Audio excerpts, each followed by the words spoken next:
So welcome to Feelings Aren't Problems. I am Krista St. Germain, and I am a master certified life coach and also a widow. That's kind of how I got into this work. My husband Hugo was killed a little over 4 years ago in a car accident.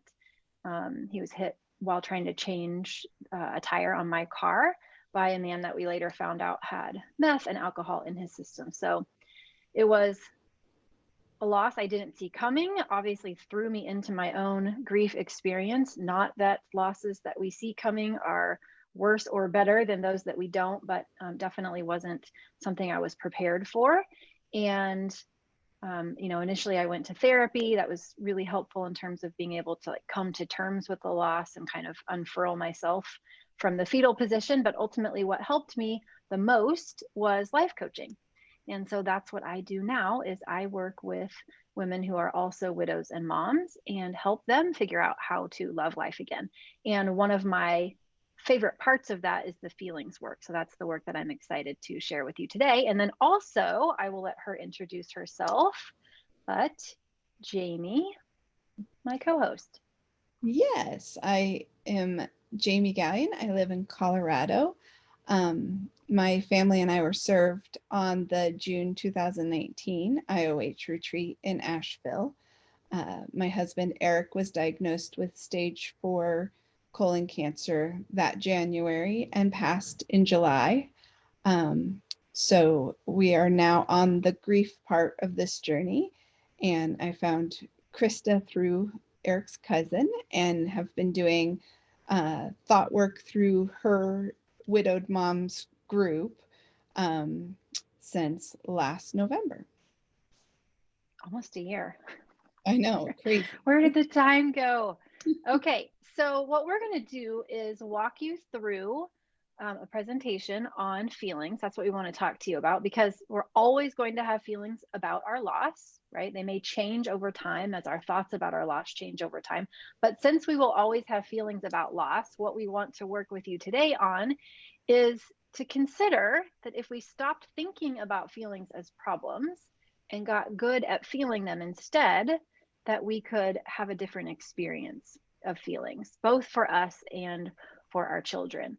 So we're going to walk you through this presentation, and I want to make myself available to any of you at any point in time. So we'll make sure that you have my email information in case you also have questions for me directly. But with that, we will jump in and talk about how it's possible that feelings might not actually be problems. So what you're going to learn today, a few key points. The first is what feelings really are and why they matter. Because sometimes, since we aren't taught very much about feelings, we just kind of gloss over them and we make some assumptions that aren't so accurate. So we're going to talk about what feelings are, why they matter, and also where feelings actually come from. It seems kind of basic, but I didn't know where feelings came from until I started doing this work. And so we're going to cover that. As well, I want to teach you some of the most common myths about feelings. So we have picked 5 to work through today. And then we're going to walk you through a 3-step process so that you can handle your own feelings productively. But it's not about trying to feel better, meaning that we're not trying to make you happier. We're not trying to find the silver lining. We're not trying to change the ratio of positive to negative emotions. We're just trying to learn to handle the feelings that we already have in a more productive fashion. And once you're able to do that for yourself, then that will naturally better equip you to be able to help your children process their feelings as well. So that's what you can expect today. So first, what are feelings in the first place, right? Feelings are really just one-word terms that describe vibrations in our body. So it seems really basic when we look at them like this, but happy, sad, angry, mad, scared, anxious, those kinds of one-word terms. And that's what we're talking about when we're talking about feelings. Just to give you a little point of reference, a chart that Jamie and I kind of both like using. This is a little feelings chart. You can find it at feelingswheel.com. It's nothing I created, but it's a list of some of the many, and there are many, many, many more than this list gives us, feelings, right? So Maybe sometimes during grief, we're feeling confused. Maybe sometimes we're feeling guilty. Maybe sometimes we're actually feeling joyful, right? Or mad. All kinds of feelings, but they are one word and they reflect what happens in our body when we have a thought. So today, when we talk about feelings, I want you to consider that it's really the same as emotions. We're going to use those two terms interchangeably. Feelings, emotions, emotions, feelings. It doesn't really matter. But feelings are important because they really are what makes it interesting to be a human, right? Without feelings, even though when we're in the middle of a negative one, we don't really think that there's much value there. But without feelings, life would be pretty boring, right? It wouldn't really mean anything. And so feelings are what make things kind of interesting as humans. When we're talking about negative feelings and positive feelings, I really want to consider those as kind of air quotes. I use that term a lot because there really isn't anything negative about a feeling or positive about a feeling until we decide that there is as a human. And one could argue that actually both are necessary, and I do, because what I believe is that if we didn't have the quote unquote negative feelings, the positive feelings wouldn't mean anything. If we didn't know what it was like to be sad, we wouldn't know what it was like to be happy. Happiness wouldn't actually feel good, right? So the context is what makes the experience of emotion valuable. So if we look at it from that perspective, then here's what I found. We could also say, I think Siri would like to contribute to our call here. I don't know what you mean by. Siri does not know what I mean. Shh, Siri, hang in there. Okay. Hopefully she will let us speak. So all feelings then, because feelings are what give us context, really do add value to our experience. And what I don't want you to hear from this presentation is that we are trying to convince you to feel more positive feelings. That is not the point at all. What we want to help you do is figure out how to feel your feelings in a more productive, useful fashion, in a way that actually is in service of the life that you want to create, as opposed to as something that actually creates more suffering. I sometimes imagine what it would be like to not miss my husband. And it seems kind of strange maybe to say that when you're really right in the middle of all of, the emotions of grief, or maybe in that acute kind of stage of grief or anticipatory grief, that you would actually imagine not, wanting to actually continue missing your spouse. But for me personally, if you could take away my ability to miss him, I wouldn't want that. It's natural, it's appropriate.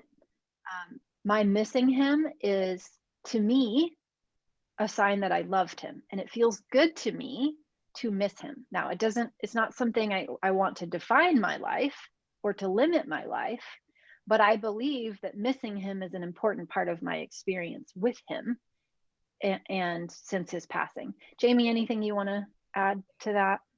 That thought process has helped both my girls and I a lot, that we've talked about that, thinking about things that, like missing Eric or being sad that he's not here. If you start thinking about, would I want to be happy that he wasn't here? Like, well, no, of course I don't want to be happy he's not here, And as soon as you start thinking of it that way, it feels less like you're trying desperately to change that emotion, that emotion is appropriate and right. is no longer scary, and that the more that we try to fight those negatives, the worse they get. So if we just accept them as negative, then they have less hold on us, right. Exactly. That's exactly it. And we didn't really put this in the presentation, but just to give some context, I also believe that we can process emotions in a clean way. We can have a clean experience of painful emotions, or we can have a very dirty experience of negative emotion. And so this is what I'm hoping that you will hear from us, is how to take these feelings that you're having and process them in a way that is clean, in a way that avoids judgment of the feelings, judgment of self, in a way that doesn't pile on top of negative emotion additional negative emotion, or in a way that doesn't diminish positive emotion through judgment, right?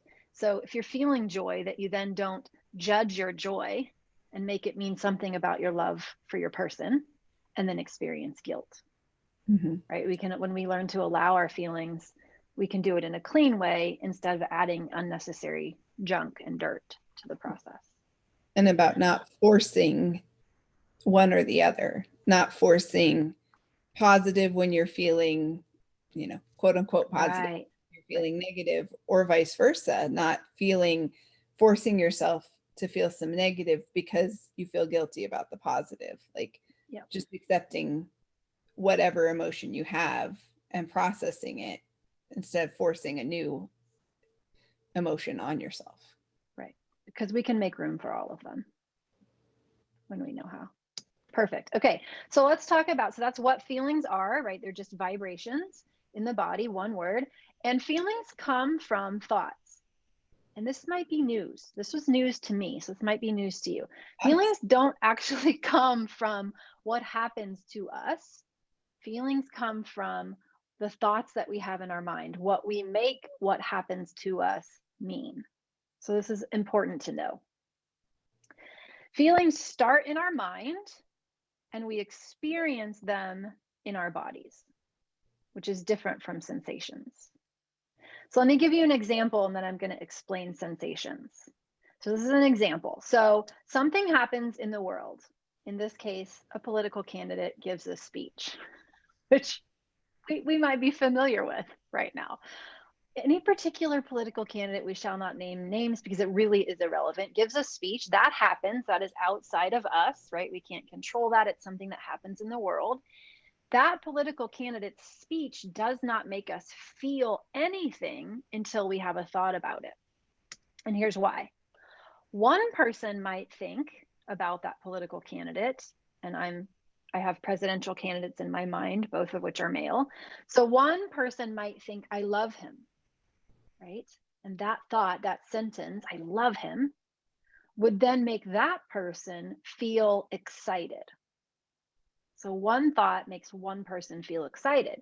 But then another person watching the same identical political candidate and hearing the same speech might have a different thought. I hate him. And then that person might experience the emotion of frustration. So it would often seem like it is what happens outside of us, i.e. the political candidate giving the speech, that makes a person feel a feeling. But we all have different emotional experiences of the same facts, the same circumstance, the same thing. And the reason for that is because we all interpret it differently. Thoughts are not right or wrong. They're not good or bad. So we're not trying to suggest that you should think in any particular way, or you should feel in any particular way, or that you should not think in any particular way or feel in any particular way. It's just to say that we're all having different emotional experiences of different things because we're all having different thoughts about it. Even death, right? So I always like to teach that, when my husband died, I experienced a lot of negative emotion, but it wasn't because of the actual death. It was because of my thoughts about that death, which for me felt very appropriate. But another person, Jamie, for example, did not experience the negative emotion that I did when my husband died because her thoughts about it were different. She didn't even know who he was. We didn't even know each other. But yet that happened in the world. He died, right? And she was emotionally unaffected, whereas I had a lot of thoughts about it. And so I had a lot of feelings about it. And then the same thing, of course, when Jamie's husband died. I didn't know her at that point. I didn't really have any thoughts about his death. And if I had, they wouldn't have been the same thoughts that I had when my own husband died. So it's not to say that we're supposed to think in any particular way. It's just to illustrate that really where feelings come from is thoughts in our mind. And so the goal isn't to change our feelings. It's just to understand where the feelings come from, and that will be different for different people in our lives. Because when we understand that someone else's experience might be different from ours because they are thinking differently than we are thinking, then we can support ourselves better. We don't have to get other people to understand our thoughts or think the same thoughts we're thinking. And we're more accepting of the different emotional experience that other people might be having of this loss, knowing that they'll just be thinking differently about it. So it's important that we understand thoughts cause feelings. Sensations are a little different. So when I'm talking about feelings, I'm talking about something that, again, starts in the mind and then is experienced in the body, versus a physical sensation, which starts in the body and then is experienced in the mind. So for instance, hunger, thirst, pain. If you touch a stove,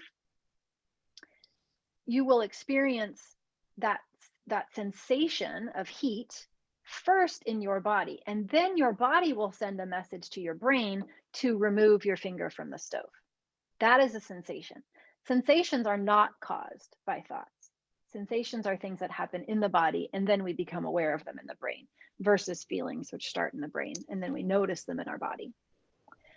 So again, because feelings are caused by thinking, then we're all having a different emotional experience, even if our circumstances are the same. We can be in the same room, right? It can be the same person that died, but everyone in the family is having different thoughts about what that means to them. So example number 2 is one that Jamie will give you from her life. Yes. So just recently, took me a little while to clear out Eric's closet from his clothes. So his closet is right next to my sink, and it was still filled with his clothes. So in thought work speak, that was my circumstance. That was what was happening in the world, was his clothes were in his closet. My thoughts about that were, I don't want to see his clothes every morning and every night when I brush my teeth. Like I said, the closet is here and the sink is here. So I felt determined, it was the emotion that I felt, to try to clean it out and clear it so that I wouldn't be seeing it first thing and last thing every day. But my girls were thinking, we can't get rid of daddy's clothes. And they were really worried about giving it away. They were maybe even scared about getting rid of daddy's clothes, that felt scary to them, that felt permanent to them. And so the clothes were the same. The circumstance of the situation were the same, but our thoughts about the circumstance gave us very different feelings with regards to those clothes. Yeah. And so when we're better able to understand why someone feels differently than we do, it just helps us make sense of things a little bit better. It helps us show a little more compassion to ourselves. It helps us show more compassion to other people. And when we settle into the idea that you can't think your daughter's thoughts, right? Then you also can't control their feelings. Mm-hmm. And you can, decide to do something different with Eric's clothes. And you might find that both of your daughters individually then even still think differently about what you've done and feel differently about what you've done. So we can relax a bit and stop trying to control people's emotions when we settle in to the truth, which is that unless we can think their thoughts, we can't change their emotions. Right. But and once we learn how to process the feelings, which is coming up, then there's less of a need to change. Because I think before this work, I would have felt the need to change their thoughts about it, to try to convince them that I was right and that they needed to be okay with it. And instead, once you learn to process those feelings, I was able to allow that feeling for them and help them process that feeling instead of trying to change the way they saw the situation. Yeah, so good. Yeah, and you kind of realize too that, one, we'll get to this later, but when you don't believe feelings are problems, then we become less graspy about how those around us are feeling. We don't worry about changing it so much or trying to, because we see it as less of a problem than most of us do initially. So jumping ahead a little bit. Speaking of myths about feelings, one of the first myths about feelings that we often have is that they're contagious. And I think a lot of our popular language speaks to this. So sometimes we talk about people being toxic. You'll hear that phrase a lot, or work environments being toxic, which implies that if someone is feeling in a particular way, that others in their physical proximity could somehow catch that feeling.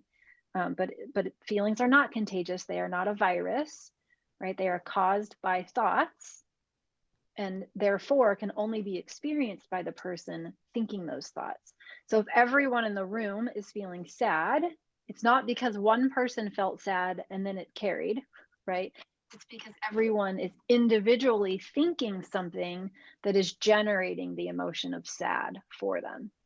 So if you notice that everyone is feeling stressed in your family, what I hope you will hear from this is that you may have been stressed first, but it's not your fault that everybody is also feeling stressed. It doesn't mean you did anything wrong. And it doesn't mean your stress, carried onto your family, because really feelings are caused by thoughts. So only we can experience them. Second myth is that there are feelings we should have and feelings we shouldn't have. Obviously, I'm going to teach this as false. I believe feelings aren't right or wrong or good or bad, and they can't hurt us at all. So to tell ourselves that there are some feelings we should have and some feelings we shouldn't have, incredibly unuseful, and can contribute to our suffering quite a bit. Jamie, anything you want to add there? Yeah, and I think, we'll get to that more, but the more that we think a feeling is right or wrong and try to force it, the more that it comes back, tenfold. Right. Yeah, what we resist persists. And what I want to offer to you is that all feelings really are okay. And sometimes we're kind of prepared in grief for the quote unquote negative feelings. But I also want to offer that even the positive ones are also okay, right? Relief. Sometimes we feel a tremendous amount of relief, and then we judge ourselves for feeling relief, and we make it mean that we didn't love our person enough, or that we wished for them to die. And that is simply not true. Some thoughts, maybe you were, in an extended caregiving situation, or maybe you watched them suffer. And once they pass, you think thoughts that create relief. That does not mean anything about your love for your person. That does not mean you wish them to die. None of that is true. All feelings are okay, even relief. Joy as well. You might notice yourself smiling or being happy. And then you might notice yourself wanting to make that mean something about your love for your person. I know, Jamie, maybe you can speak to your experience here, because I know we've had those conversations about you and Eric. Yeah, I experienced that. The most vivid one was last Christmas, when it's the first Christmas without him. And I had a lot of dread leading up to it, thinking the holidays are going to be horrible. And then the day itself was really beautiful and really joyful. And then the day after, my brain wanted to offer a lot of thoughts about how I really shouldn't have had a good day on Christmas, that meant a lot of bad things about my relationship with Eric and how much I loved him. And so I took away from my own joy by feeling guilt about it, instead of just experiencing the joy and knowing that that was, as much a part of the grief journey as the sadness is. Mm-hmm. Yeah. And then sometimes we do the opposite, where, based on our thoughts about the magical qualities of time that I think some of us are led to believe, time will pass and we will notice that we feel a negative emotion, and then we will judge ourselves for how we perceive that we're handling our healing, and we'll tell ourselves we should be farther along, or we don't have it together, there's something wrong with us, or we're never going to be truly happy again. We have all these judgments that we place on top of feelings we tell ourselves we should be past or should no longer be experiencing. Also, not so useful. And it buys into this myth that there are feelings that we should have and feelings that we shouldn't, which just isn't accurate. Okay. We also, most of us, because at least I know for me, I was never taught until I discovered coaching specifically for me. I was never taught how to appropriately handle feelings. I was just kind of left on my own. In fact, if anything I was taught about feelings, it was to tell someone, when you say this, I feel that, right? It makes me feel this, right? To attribute my feelings to someone else's behavior, but certainly never taught that feelings weren't problems.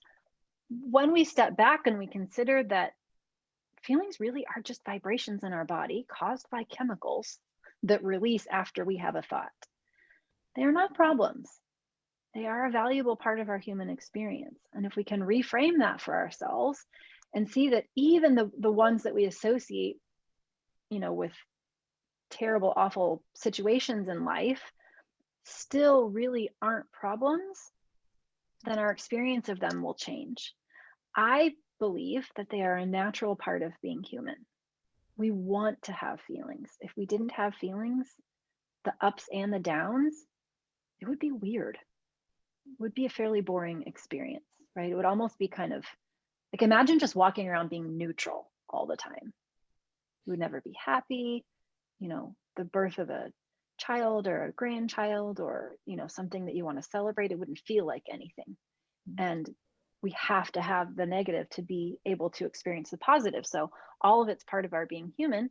And we want to shift and move from it's a problem to be solved to it's an experience to be allowed. It's something. Go ahead. Sorry. And this one was big for me as a mom, that I thought the girls' negative, quote unquote, emotions were things I needed to solve. If they were mad, it was a problem and we needed to fix it. And if they were sad, it was a problem and we needed to fix it. And since learning that it is not a problem, that experience has changed dramatically for all three of us. And then your role as the parent becomes, how do I support them as they experience this feeling, knowing that it's not going to hurt them? And the path of least resistance is to allow. So instead of how do I change their feelings, it's how do I support them as they experience their feeling? And then we're not trying to do the impossible, because in order for you to change your daughter's feelings, you would literally have to remove the thoughts from their brain that cause the feelings and then implant new thoughts into their brain, which none of us can do. It's like an impossible task. And often what our children hear when, we communicate inadvertently that it's a problem, they hear that, they shouldn't be feeling what they're feeling, right? And then we minimize their emotional experience, which is, nobody likes to be invalidated or minimized. So feelings aren't problems, they are experiences to be allowed. We also tend to think, and we are kind of taught this as a culture when it comes to grief, that if we just avoid feelings, they will go away. So I know I was told so many times after Hugo died, well, just keep busy, as though keeping busy would somehow prevent me from having to feel feelings, that they would just over a certain period of time dissipate and I could just distract my way out of them. It does not work that way at all. We're also kind of taught that if we will just let enough time pass, that feelings will change. But I don't believe time does anything for feelings. What changes over time might be our thinking, and therefore we have a different emotional experience. But just putting our head in the sand and avoiding feelings is not helpful. Truly, if we resist something, it persists. And feelings, especially in grief, they do wait for us. So we can either deal with them as they arise and learn to be productive about it, or try to keep kicking the can. But either way, we're probably not going to get out of the feelings work. And so I think that our best bet is just to figure out how to deal with them productively in the moment. Anything you want to add? Nope. That. Okay. And then this one, and sometimes I wish I had written down all of the well-intentioned advice that people gave me after Hugo died. But we're told this, we tell ourselves this. Sometimes people tell our children this, we should be strong. We should be strong for our kids. We shouldn't show our emotions in front of them. Sometimes people will tell our children, be strong for mommy, be strong for daddy. And we're really doing ourselves a disservice here, because when we, buy into this myth, then we end up kind of trying to hide what's really happening for us, which contributes to the idea. It feeds the myth that feelings are problems. Instead of normalizing them and just helping everybody around us honestly handle what's truly going on for us, we start hiding, and then we start isolating and trying to deal with these things behind closed doors, which contributes to the idea of, especially for our children, that feelings are problems, versus when we learn how to role model what it's like to process and allow a feeling, then we're contributing to the idea that feelings aren't problems, that we're having them, that it's okay to have them, and then we can model that for our children. Because if we aren't okay with our feelings and we're implying that feelings are a problem, guess what our children are going to hear, right? They're going to hear that their emotions are problems too, and that they're something they should hide. And then they won't get in on learning this skill, which will not only serve them in grief, but it will serve them for the rest of their lives. You want to add anything? Yeah, I think that when Eric was sick, I spent a lot of time trying to be strong, trying not to show them how scared I was, trying not to show them how sad I was, that I didn't want them to, I thought the first myth was true, that it was contagious, right?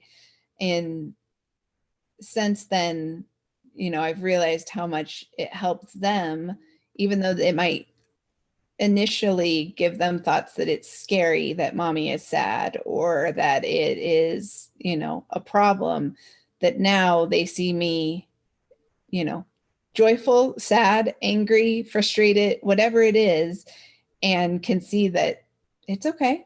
That's where I am right now. And it has allowed them to do the same, that it's not a problem. Yeah. Yeah, thinking about my youngest, who's now 13, he's just kind of always been a little more sensitive. And since he was little, he was very aware of how I was feeling. And especially after Hugo died, he would notice when I was sad, and he would say, mommy, I want to make you happy. Mommy, I know, I can see that you're sad. You seem sad.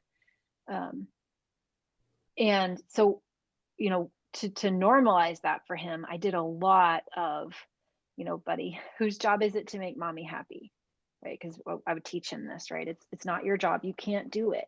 It's I cause my own happiness. Mommy causes her own happiness. So your job is just to be you, right?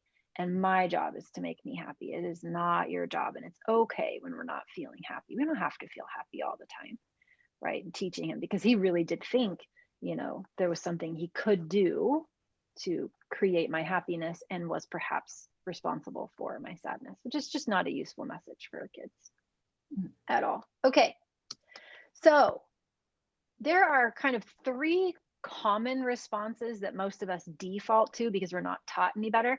So I'm going to teach you those 3 common responses, and then we're going to go into the 4th response, which is the productive one that we really want to encourage everyone to consider. So the first is where we resist. It's where we notice usually a negative feeling, sometimes a positive one though, but typically a negative one. And when we notice it, we tell ourselves that it's a problem.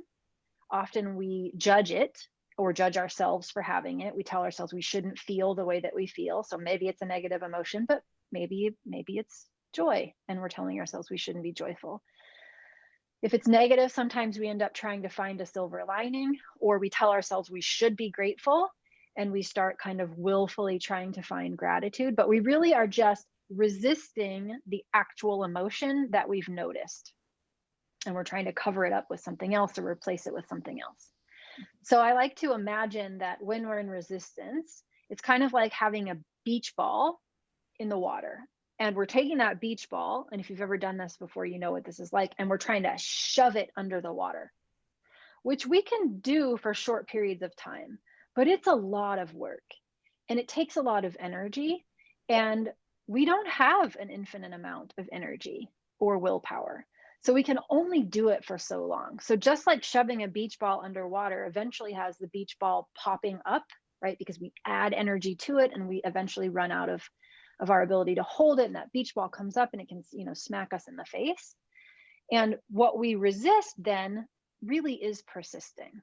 I know, Jamie, this was a big one for you. Oh, resistance was my go-to, and the beach ball analogy has come up for me so many times. For me, one of the biggest ones was in social situations, especially during that acute phase, that I felt like I was holding that beach ball underwater the entire time I was out with other people.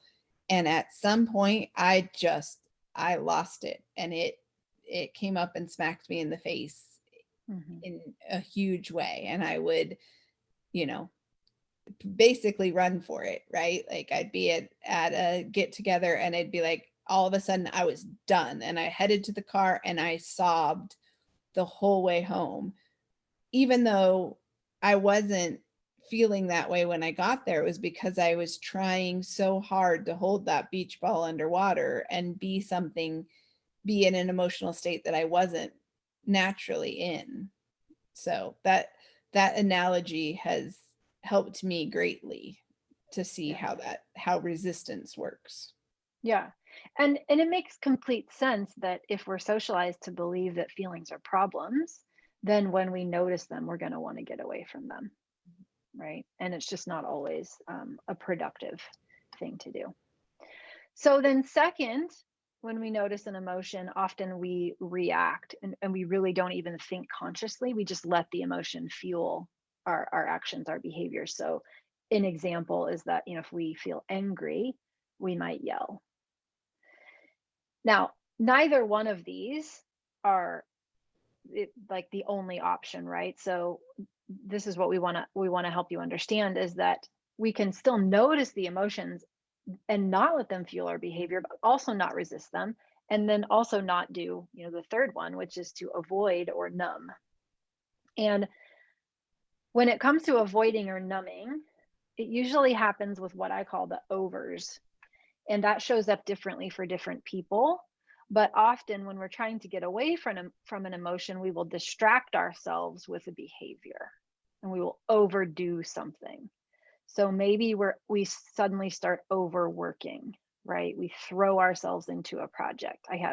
There's a woman in our group right now who just finished a massive fundraiser for her husband. And she's really glad that she did that fundraiser, but she could kind of tell as it grew close to the end of that fundraiser that she had gone straight from his death to completely throwing herself into this fundraiser.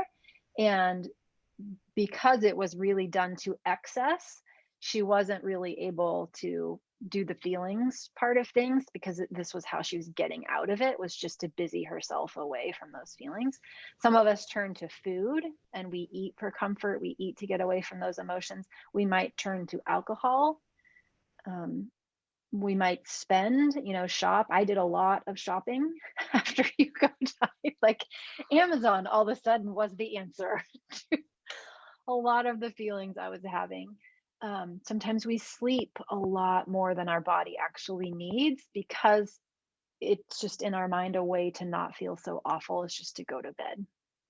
Or we do a lot of social media, kind of mind numbing phone use, and distract ourselves with Facebook, Instagram, and sometimes games too. So avoiding and numbing enables us to just kind of kick the can down the road, and instead of actually processing the feelings that we're having, so we just kind of distract ourselves. Anything you want to add, Jamie? Yeah, I think the biggest thing is for me is when I notice myself avoiding or numbing, that feeling is still sitting there at the end of that, right? It hasn't changed at all. Like if I'm, for me, a lot of times it's TV. I over Netflix.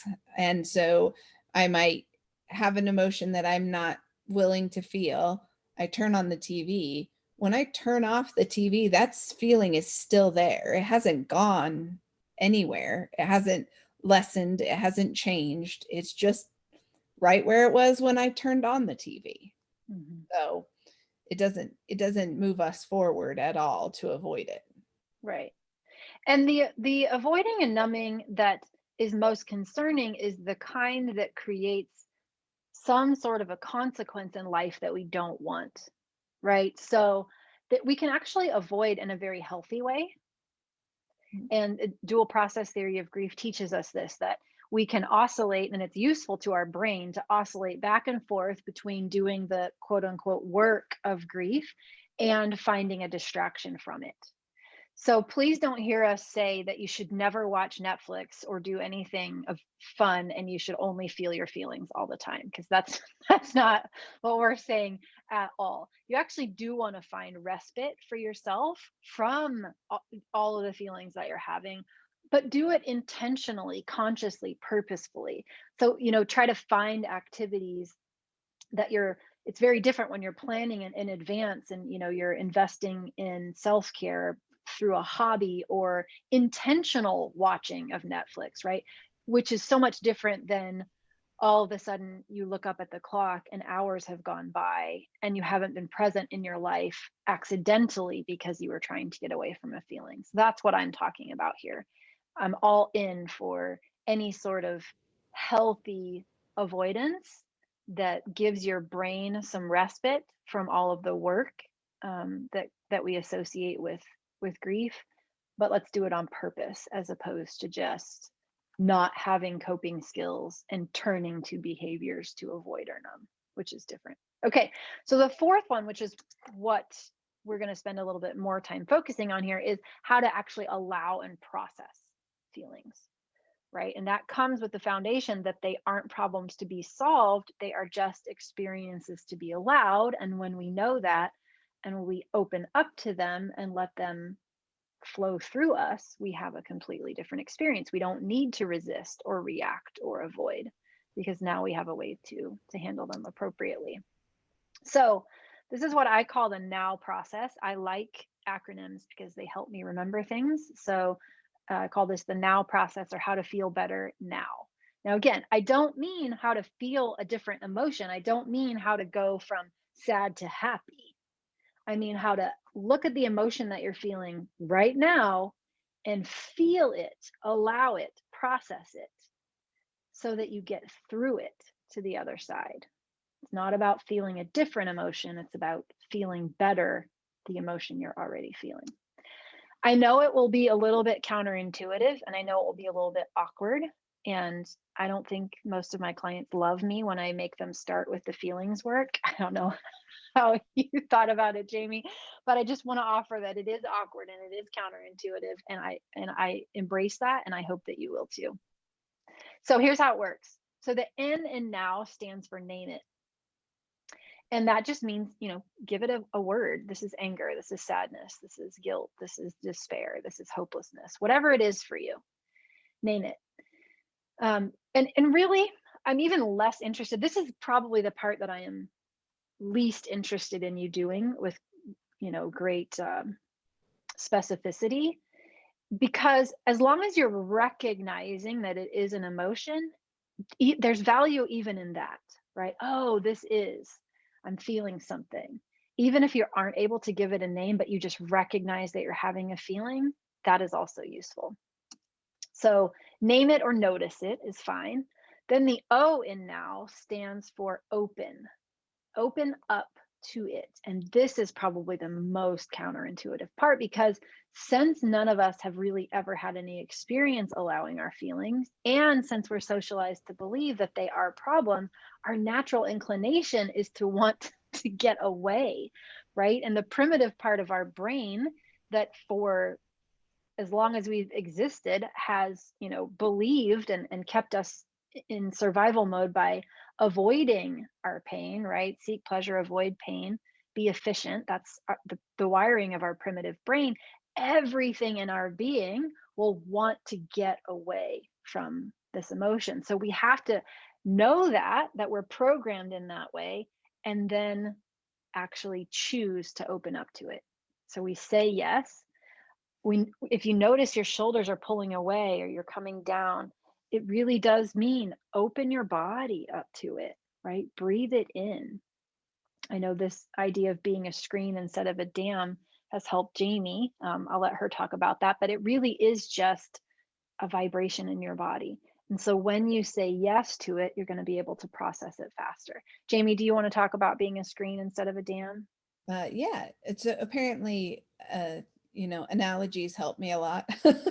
So for me, the screen idea really helps. And now the girls and I both, we'll look at each other and say, okay, be a screen, but the idea that if you are a piece of wood and you try to dam up the emotion, the water is going to run against that board over and over until the board breaks. And it does damage. Where we've been saying feelings can't hurt you, but in that case, like, it doesn't physically hurt you, but it does hurt more. Whereas if you're just a screen across the water and you let the water flow through you, it flows through you without doing damage and doesn't stay there for as long. It allows it to pass. And so my experience when I am good at being a screen of a quote unquote negative emotion is so much more peaceful and accepting than when I'm trying to be a dam and I'm trying to, again, resist that emotion. Yeah, so much. And so, and maybe some of the moms watching this might relate a little bit. If you are a mom, you probably didn't go into the experience of childbirth expecting no pain. Now, you may have asked for an epidural, right? But we know that panicking and resisting labor pains does not contribute, right? It makes things worse. And so we want to consider this same approach to emotions.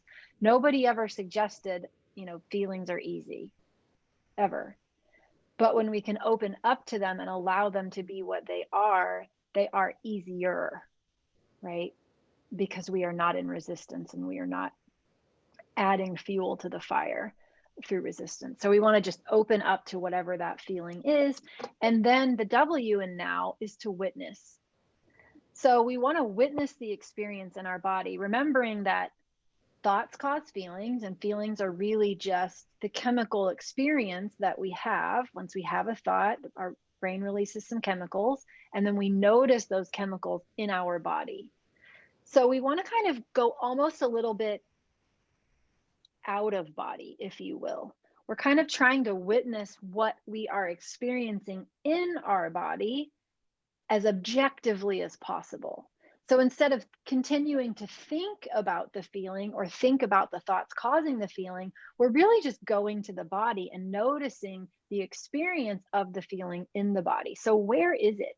Is there a particular part of your body that is calling to you, that you are noticing this emotion in? What's happening in that part of your body? Is it a fast vibration that you're noticing? Maybe it's a little bit more slow. Does it feel hard? Does it feel soft? If you had to give it a shape, what shape would it be? Does it have a particular color? Is it more rough or more smooth or more bumpy? Is it bigger, smaller? Is it the size of your fist, or is it taking up your entire chest? Does it make you want to move? Does it move around? What's happening? And if we really go to that watcher witness place, then what we'll see is that the chemicals usually process faster than we think, typically about a minute and a half. Once we've had a thought, we can follow that feeling all the way through our body. Now, of course, if we think that thought again, or we keep hanging out with that thought, we'll still keep noticing the feeling keeps coming back, but also not a problem. We just want to notice what's happening in our body without resistance. So some examples, from real life. Oh, sorry. At least for my girls, they are much better at what color is it? What texture is it? Questions than I am. Like, I have a tendency to get stuck on, like, I don't know. I can't, and I have to really be open to it. And the girls are much better at saying it's red and it's pokey and it looks like Miko's, dog ball, or, like They know these things better than I do. Well, and yeah, I find that same thing is true with me and with my kids too, but it doesn't, I don't want people to worry too much about it. It really doesn't matter the answers to those questions, because feelings will feel different to every person, and that's fine. What matters is that we get ourselves into this place where we're just willing to witness the experience and let it happen. And And for me, how it shows up, it doesn't matter. yeah. And for me, it did help to start. Like for me, in the beginning, I had a lot of anxiety, and the witnessing part allowed me to, at some point, be able to go, oh, that's anxiety. Wonder why that's there, Mhm. and not just feel like, oh, I just feel bad and I don't know why, to be able to go, oh, I know that feeling. That's Yeah. anxiety. Okay, Mhm. now I can deal with that. Yeah. Yeah, and repetition of this gives confidence. Mhm. The more times you do it, in my coaching program, I ask, I'm not sure how many of people comply, but I highly recommend that we get the hang of this by doing it 100 times, right? That we actually try to go for the goal of feeling 100 feelings.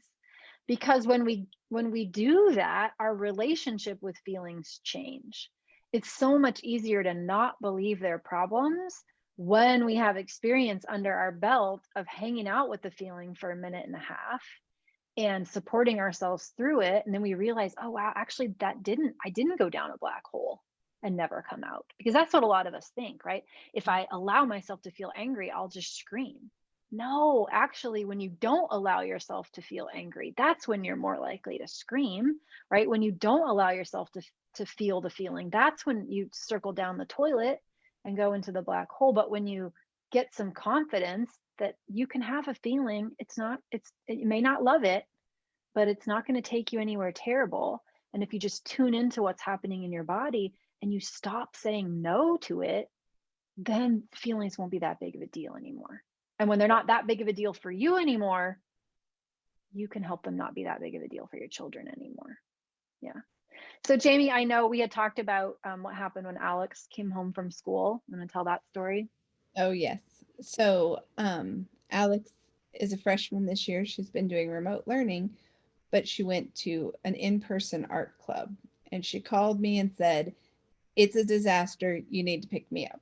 So I went and picked her up, brought her home, and she was beside herself, sobbing, sobbing, sobbing. And I think my instinct as a mom is to say, whoa, whoa, whoa, what's going on? Tell me all about it. Let me fix it. Let me tell you why it's not as bad as you think it is. Let me talk you out of this. And through the process of learning how to feel feelings, instead, we sat down and I said, tell me what you're feeling. And she's used to this now. So she immediately was like, well, I don't know. I'm embarrassed. I'm upset. Like it was a whole slew of emotions. And I said, okay, can you be a screen? Can you just let that be there? And instead of talking to her about the specifics of the event, we talked about the feelings. Sit down. Let's feel that. Just feel it for a minute. What's it feel like? Where is it at? And sometimes she doesn't want to tell me where it's at in her body, but the main part is for me to just sit with her and let her have her feelings and let her process those feelings before we talk about what caused the feelings and what we should maybe do to fix any problems that were in at art club, not the problems with feelings, but what led to the feelings. And if I let her process those first, then we can have a conversation that is actually productive. Whereas Yeah. if I just immediately jump into that conversation, it's not going anywhere productive. Yeah. A good thing to remember is that when emotions are high, intellect is low.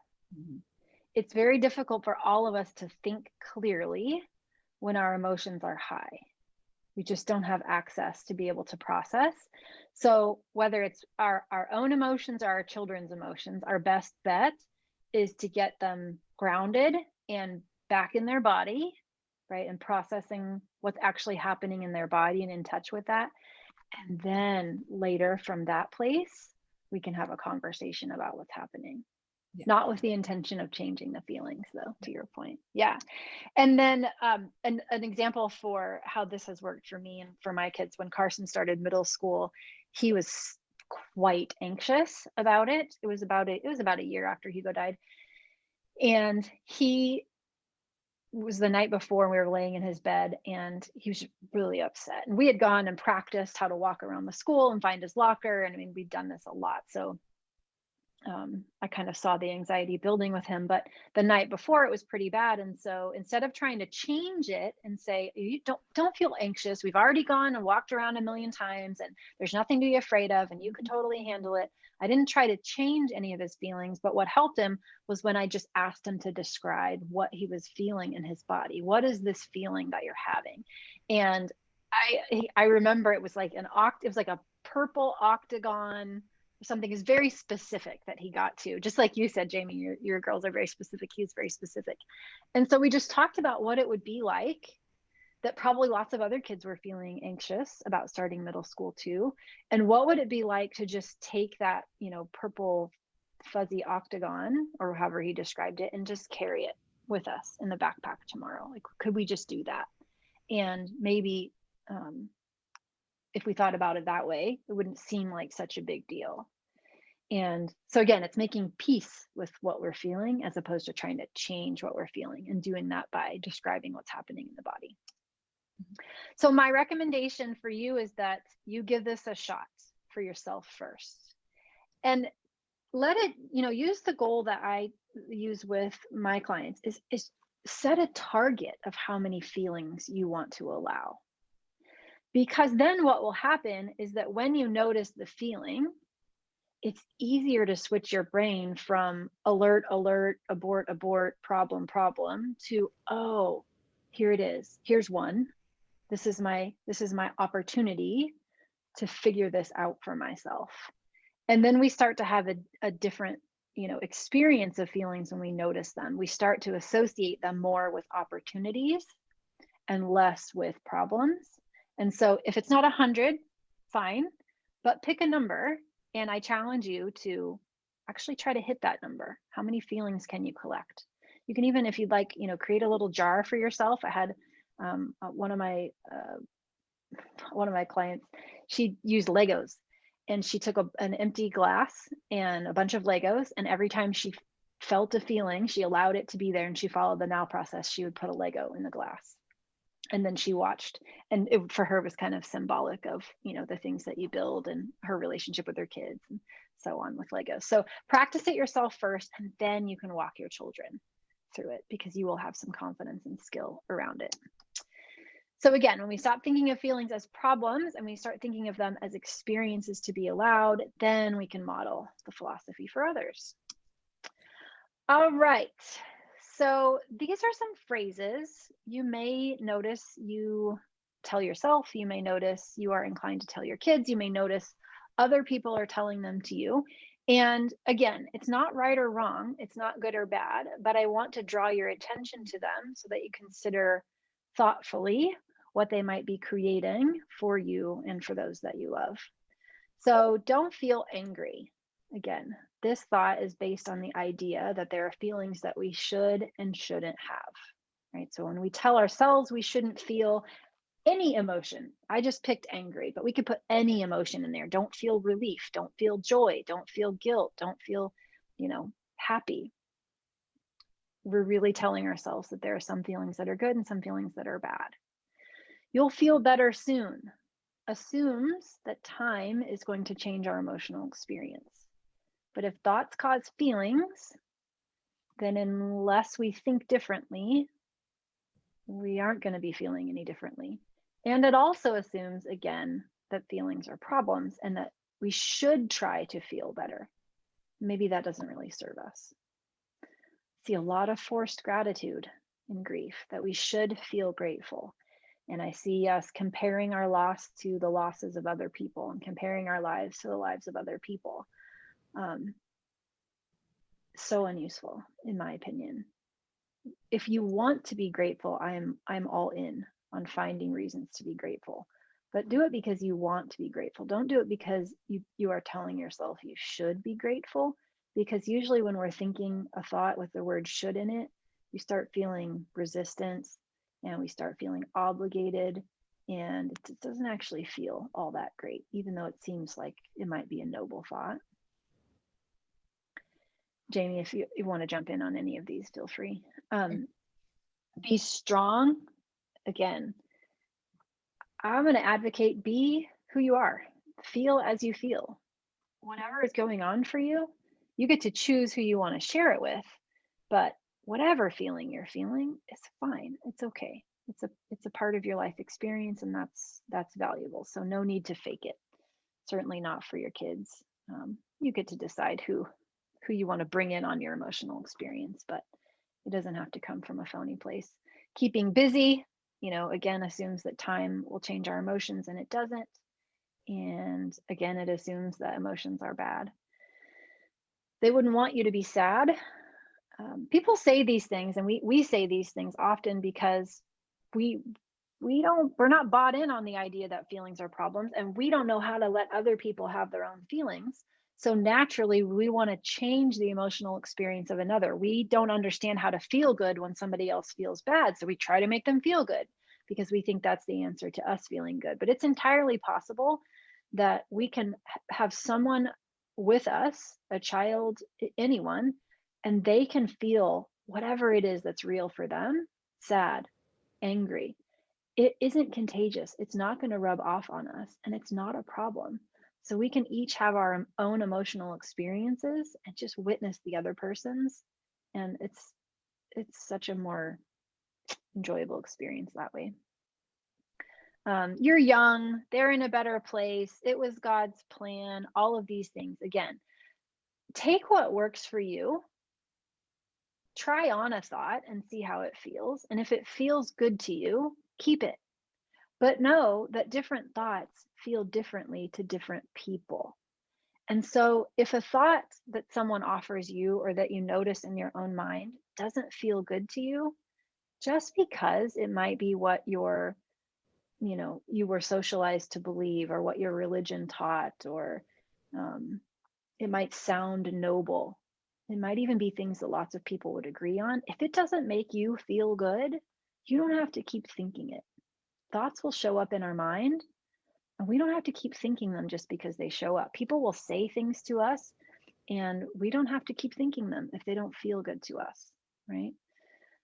I know how you feel. Even I know what it feels like to have lost my husband. I don't know what it feels like to have lost, Jamie's husband. And arguably similar losses from the outsider's perspective, but I know how I feel, and I know what it feels like to feel terrible, but I don't really ever know how someone else feels. I used to tell myself all the time it could have been worse. My daughter could have been in that accident. My son could have been in that accident. It could have been worse. It seems like a noble thought, but man, it made me feel terrible because it really just invalidated that it was awful, right? And so to tell myself it could have been worse, it sometimes actually did feel better thinking that, but most of the time I didn't. So again, if if a thought like that makes you feel better and provides you some relief, keep it. If it doesn't, though, you can dismiss it. And then we've already talked about time heals. Jamie, anything you want to add? I think the two that struck me were both I know how you feel, and it could be worse. Could have been worse. Both for me, like I know how you feel is usually followed by the because, my younger daughter came home and said someone told her she knew how she felt because she lost her hamster had died. And it was like, okay, so we had to talk about how that was the best of intentions, and we know it doesn't feel the same, but the fact is that her hamster dying did make her feel sad. So, but usually I feel like it's followed by a story from their life that makes me feel like, yeah, no, you don't get it. And that never feels good to hear, Yeah. and it could have been worse. Like I've thought that a few times since losing Eric, I've heard people with much lengthier, illnesses saying, well, it could have been worse because they were sick for longer. And a lot of times my brain offers, yeah, and you had longer with them, and so I just feel like it's always, both of those statements always come with comparisons that either you're telling yourself my grief shouldn't be as bad as it is because it could be worse. Like, no, that doesn't help. Or someone else is telling you your grief shouldn't be as big as it is because it could have been worse. And either way, that doesn't help. Not useful. Yeah, comparison, really not useful. Generalized rule. I also was thinking too that I know how you feel. A nice way to say that is sometimes like, I know how I felt when. What is this like for you? How has this been for you? And seek to understand what someone else's experience is. Maybe even within your own family, because their experience will be different because their thoughts are different. So, very good. Just a couple of ways that we make feelings harder. I think most of them we've already covered, but kind of to put them in one place. So I like to call this shoulding on ourselves, which means whenever we tell ourselves we should be feeling differently than we are, or we should be doing something differently than we are, but should thinking, or right or wrong thinking. Like there's a right way to feel, a wrong way to feel. Just simply makes our experience of feelings harder. Definitely not useful to judge our progress by our feelings.